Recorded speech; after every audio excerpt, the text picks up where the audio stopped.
Hello, and welcome to the 5th edition of The Edge. I'm Kyle Swartz. And I'm Bethany Urbanek. On this edition of The Edge, there are some big changes coming to EdTech and to digital media arts. We show you what's happening. Plus, it's a season of giving. EdTech gives back with a new twist on a gift drive. If you haven't noticed, there are some major changes happening at EdTech. The north side of the building is closed because of construction. Our Christina Weeks tells us what they are building and what classes will be moving next year. Thank you, Bethany. EdTech has received some visitors on November 1st that are going to be sticking around till about May, and they brought some toys with them. All this noise and machines aren't here for no reason. In fact, all the construction is because EdTech is getting a little makeover. So we're adding on, I believe it's around 9,000 to 11,000 square feet of indoor space. So there's going to be a total of 2 classrooms and then 2 labs, one for careers in education, their preschool lab, and one for digital media, their studio. Currently, the Digital Media Arts Studio is about 600 square feet. The new studio will be 3 times the size. Then the preschool's classroom is going from a hole in the wall to a 1,300 square foot classroom. Well, I've changed classrooms a lot, so by far this will probably be the biggest classroom that I think we're getting. I know Mrs. Howell and I were able to tailor kind of what we liked and what we wanted in our vision, and we sat with the architects and meshed all that together, so we're really excited to have a bigger space that we can just utilize how we envision, the program and the preschool program looking. As the classes get moved into their new rooms, other classes will transfer into the old spaces. For instance, we'll most likely where the digital media arts classroom is, we're talking about bringing the health occupations, the careers in nursing classroom over so that it'll be a medical wing and a shared lab in between. The new generations of DMA and preschool will be able to enjoy the new additions and open space.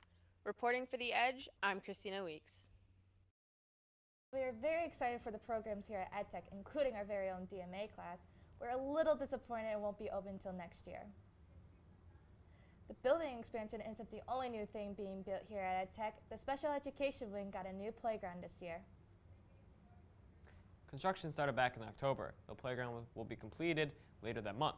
The ribbon cutting ceremony was held on November 1st for all the kids and their parents to attend, and the playground offers new interactive activities for the special students, and a new rubber ground surface that is colorful and safer. It's not just the outside of EdTech that has seen changes. The drinking fountains are getting an upgrade. If you haven't noticed, the temporary bottle fillers have been removed. Last week, a new water fountain has been installed with 2 more on the way. They have both an actual fountain and a refiller. The new fountains actually tell you how many water bottles have been saved since they were installed. As of today's broadcast, we have saved 458 water bottles. The thing that makes EdTech different than any other high school class is students are learning skills towards a career. On November 2nd, EdTech held a career expo. Speakers came in and talked with students about the different career options in their field of study. We had the Lapeer County Road Commission come in and talk to us, and also Consumers Energy. I liked how they talked about how we can move up in all the companies and how we could put our skills to use throughout anywhere. There were more than 20 different employers that spoke with students at EdTech. EdTech students and staff honored local veterans with its first Veterans Day ceremony. The Edge's Nathen Duffano tells us more about it. On November 10th, EdTech held a ceremony to honor the local veterans with help from the North Branch High School Band.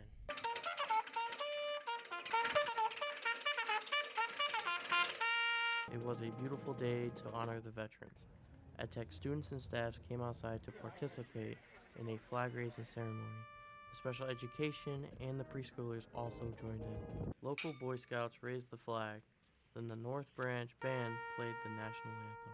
I think it's very important to honor our veterans, the sacrifices that they made and their families made over the 200 and some years that our country's been around. Mr. Najer recognized the veterans that worked at EdTech.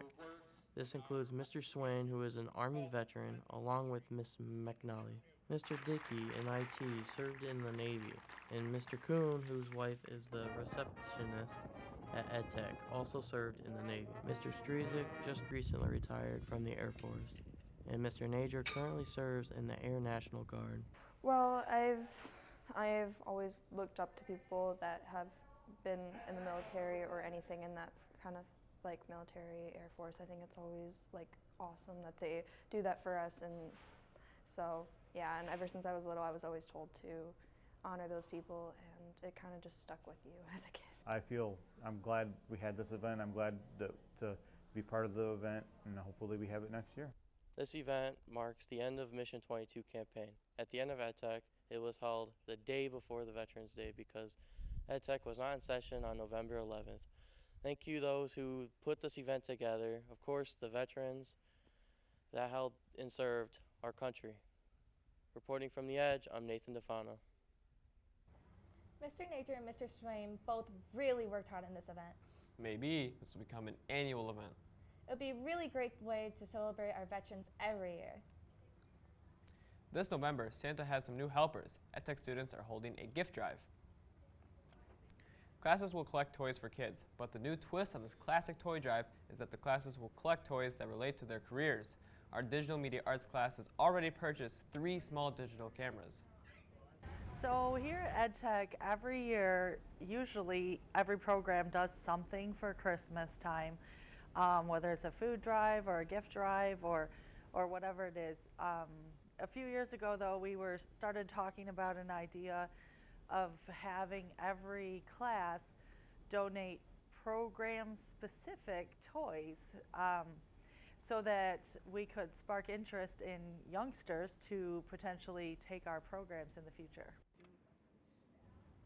This is part of the new EdTech Gives Back campaign. The drive started in early November and will go until December 2nd.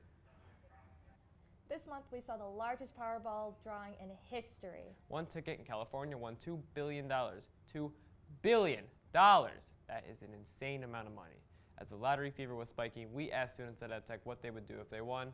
The Edge's Jackson Spencer has more on that. Earlier this month, the Powerball was the highest it has ever been, with a total of $2.04 billion. To put into perspective, if you earned $1 a second, it would take you 63.2 years to get $2 billion. I went around EdTech and asked students and staff what they would do if they ever won the jackpot. What would you do with $1.9 billion? I would personally, I'm going for charity. I like sending it off. Probably paying for new gaming stuff because I'm a gamer, and